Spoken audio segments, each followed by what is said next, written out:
Hello everyone, welcome to Navyug Ayurveda. आज की इस वीडियो में हम कवर करेंगे अपना टॉपिक काल। काल शब्द की निरुक्ति ककार और आकार तथा ली धातु के लकार से काल शब्द उत्पन्न हुआ है। अर्थात क में आ और ला जोड़ने से काल शब्द उत्पन्न होता है। काल के पर्याय शब्द पहला है भगवान, जिसका अर्थ है कि काल ऐश्वर्यशाली है या काल ईश्वर के बराबर है। दूसरा है स्वयंभू, जिसका अर्थ है कि काल किसी से उत्पन्न नहीं होता। काल के लक्षण या फिर परिभाषा तर्क संग्रह के अनुसार अतीत आदि व्यवहार हेतु काल सच एको विभु अनित्य सच, अर्थात भूतकाल, वर्तमान काल और भविष्य काल आदि व्यवहार के कारण को काल कहते हैं। काल एक है, नित्य है, विभु है। चरक संहिता के अनुसार कालः पुनः परिणाम उच्यते, काल को परिणाम कहा गया है।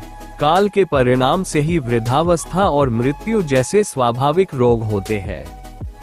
सुश्रुत संहिता के अनुसार कालो हे नाम भगवान स्वयंभू अनादि अमध्य अनिधन, अर्थात काल ही भगवान है, काल स्वयंभू है, काल का आदि मध्य और अंत नहीं होता। काल के गुण काल के 5 गुण होते हैं। संख्या, परिमाण, पृथकत्व, संयोग, विभाग। काल का भूतकाल से विभाग और वर्तमान काल से संयोग होता है। काल के भेद चरक संहिता के अनुसार काल के 2 भेद होते हैं। पहला नित्य काल, दूसरा आवस्थिक काल।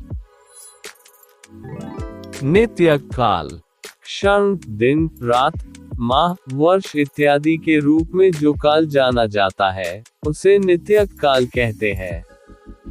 नित्य काल ऋतु के अनुसार होता है, इसीलिए ये ऋतु सात्म्य की अपेक्षा करता है।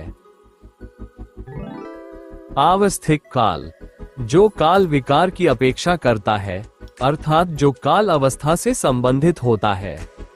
अवस्था से तात्पर्य है कि बाल्यावस्था, युवावस्था, वृद्धावस्था आदि। चरक संहिता में वर्णित काल के अन्य भेद काल के 2 भेद होते हैं। पहला संवत्सर, जिसको 1 वर्ष भी कहते हैं। दूसरा है आतुरावस्था, जिसमें विकार की अपेक्षा करते हैं। संवत्सर के अयन भेद से 2 भेद होते हैं। पहला उत्तरायण, जिसको आदान काल भी कहा जाता है। इसमें सूर्य की गति उत्तर दिशा में होती है।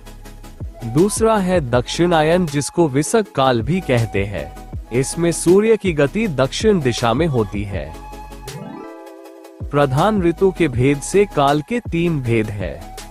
पहला शीतकाल, दूसरा उष्णकाल, तीसरा वर्षा काल। ऋतु के अनुसार काल के 6 भेद है।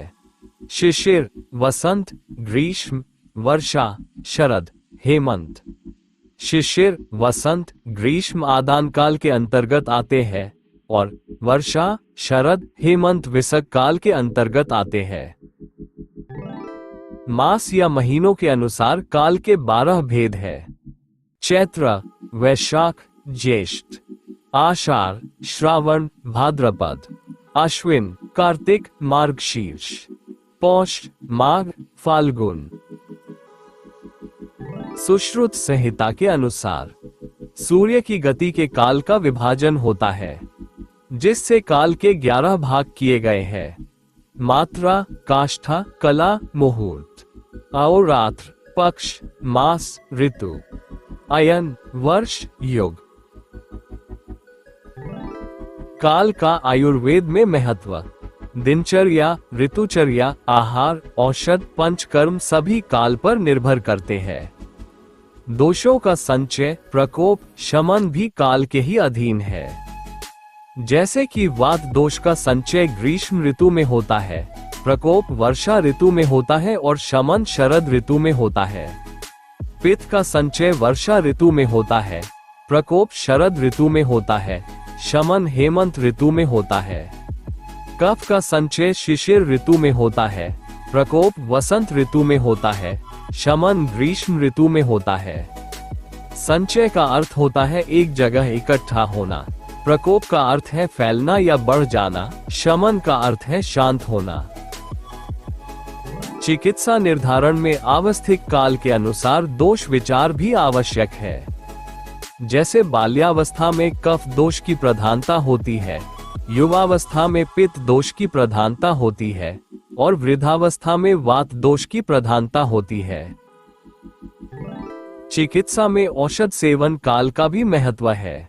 जैसे औषध को खाने से पहले लेना है, खाने के बाद लेना है, खाली पेट लेना है आदि काल। व्याधि के लक्षणों में भी काल के महत्व है, जैसे कि निशा काल में श्वास रोग अधिक होते हैं।